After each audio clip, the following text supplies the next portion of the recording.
Good morning everyone and welcome again to the video lecture, and we are on our chapter company account, accounting of share capital. This is the part second. In previous part we have studied about the meaning, definition of the company as well as characteristics and features of the company. Now today we will discuss about the kinds of company. अच्छा, क्या होता है? Company are of three kinds, तीन तरह की कंपनियां होती है. पहली 1% कंपनी, सेकंड होती है प्राइवेट कंपनी और थर्ड होती है पब्लिक कंपनी. इससे पहले हमने सिर्फ दो ही कंपनी के बारे में सुना है, पब्लिक कंपनी और private company.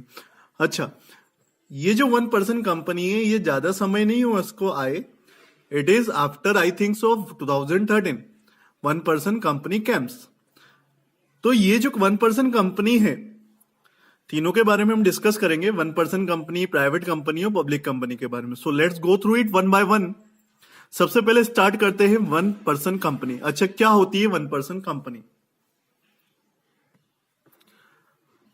Section 2 subsection 62 of company act 2013 define करता है कि 1% कंपनी जो रहती है means a company which has only 1% as a member. 1% company के अंदर सिर्फ एक पर्सन ही एज ए मेंबर रहता है.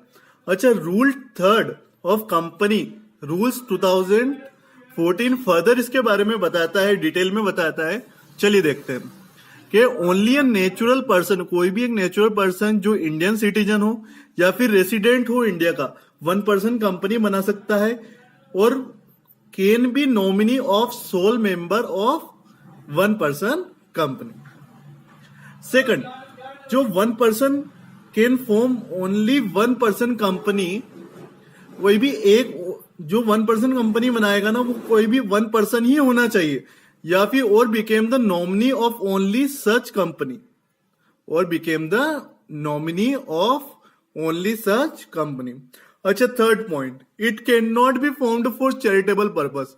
अच्छा, 1% कंपनी बना रहे हैं ना आप, तो it can not be formed for charitable purpose के लिए नहीं बना सकते.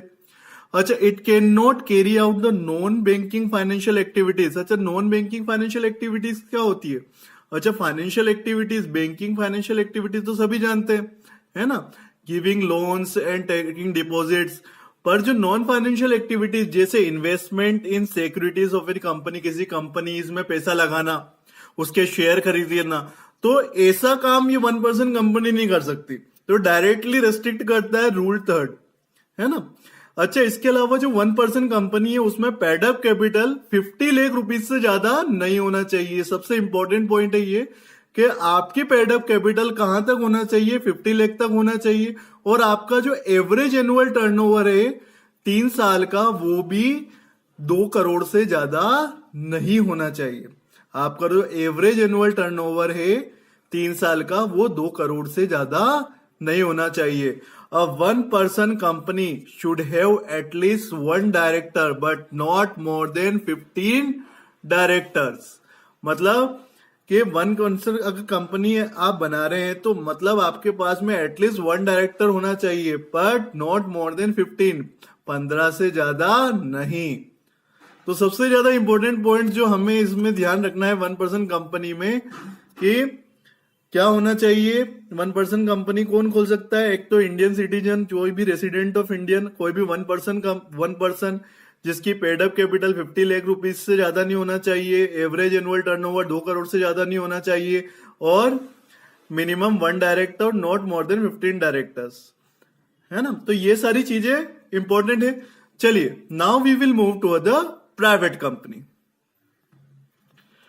Private company is one which has minimum paid up capital as may be prescribed and which by its article of association. Private company जहां पे minimum paid up capital उसके article of association में S में भी prescribed, या फिर उसके जो आर्टिकल ऑफ एसोसिएशन में जितना उसने बता रखा है कि इतना मेरा मिनिमम पेड अप कैपिटल होना चाहिए, उतनी रहेगी.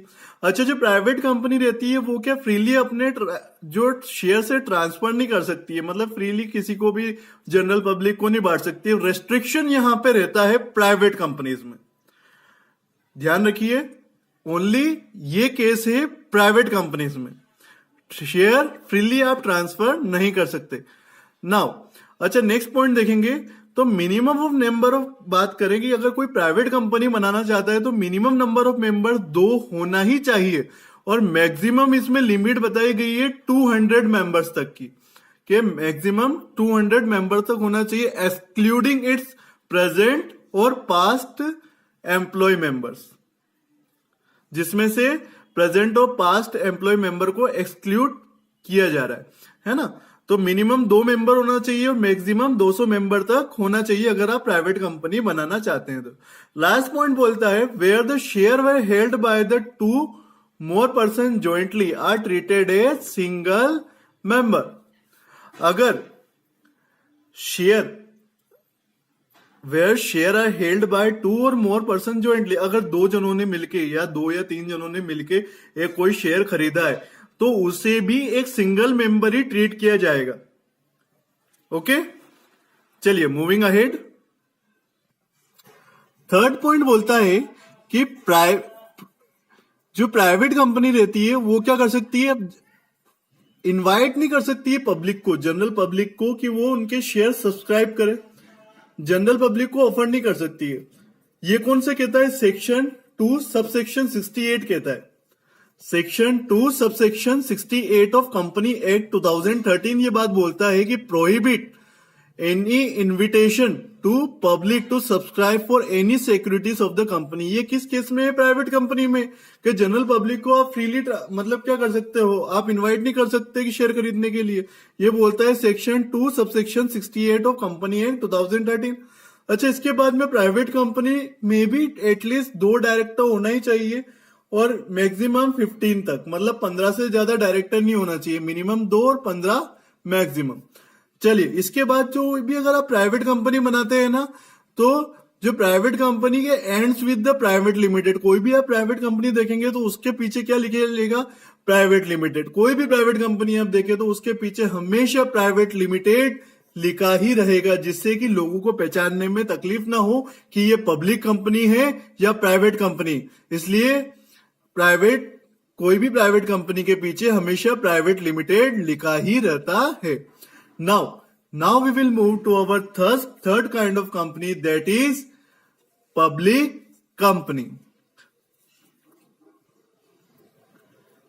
Public company. A public company is a company जो कि क्या होती है, जो सबसे पहली कंडीशन की जो which is not a private company, जो कि प्राइवेट कंपनी नहीं होती है, वो पब्लिक कंपनी होती है, जिसमें मिनिमम पेड अप कैपिटल भी होता है। अच्छा, जो पब्लिक कंपनी होती है ना, इसमें मस्ट हैव एटलीस्ट 7 मेंबर। अगर आप पब्लिक कंपनी बनाना चाहते हैं तो आपके पास मिनिमम नंबर ऑफ मेंबर कितना होना चाहिए, 7 मेंबर होना चाहिए। और मैक्सिमम में कोई रेस्ट्रिक्शन नहीं है, कितने भी हो सकते हो आप, है ना। तो मिनिमम नंबर ऑफ मेंबर कितना चाहिए अगर आप पब्लिक कंपनी बनाना चाहते हैं तो 7। मैक्सिमम में कोई रेस्ट्रिक्शन नहीं है, कितने मेंबर हो सकते हैं। अच्छा, पब्लिक कंपनी में एक चीज जो नोटिस करने वाली है कि पब्लिक लिमिटेड कंपनी में मिनिमम एटलीस्ट 3 डायरेक्टर होना ही चाहिए, but not more than 15 director. 15 से ज्यादा नहीं चलेंगे, minimum 3 director, maximum up to 15। और the name of the public, अगर कोई भी पब्लिक कंपनी है तो उसके कंपनी का हमेशा जो एंडिंग होता है वो लिमिटेड वर्ड से एंड होगा। मतलब इसके पीछे हमेशा प्राइवेट लिमिटेड नहीं लगेगा, इसके हमेशा सिर्फ लिमिटेड लगेगा। ये पहचान होती है पब्लिक कंपनी की, ठीक है। और जो पब्लिक कंपनी है वो रेज कर सकती है capital by issue of share to the public for subscription. Share issue करके जनरल पब्लिक को अपना कैपिटल बढ़ा सकती है। कौन, पब्लिक कंपनी। यहां freely movement transfer of shares है, यहां पे कोई रेस्ट्रिक्शन शेयर्स के मूवमेंट पे नहीं है। कंपनी अपना फंड थ्रू शेयर इश्यू करके जनरल पब्लिक को रेस कर सकती है।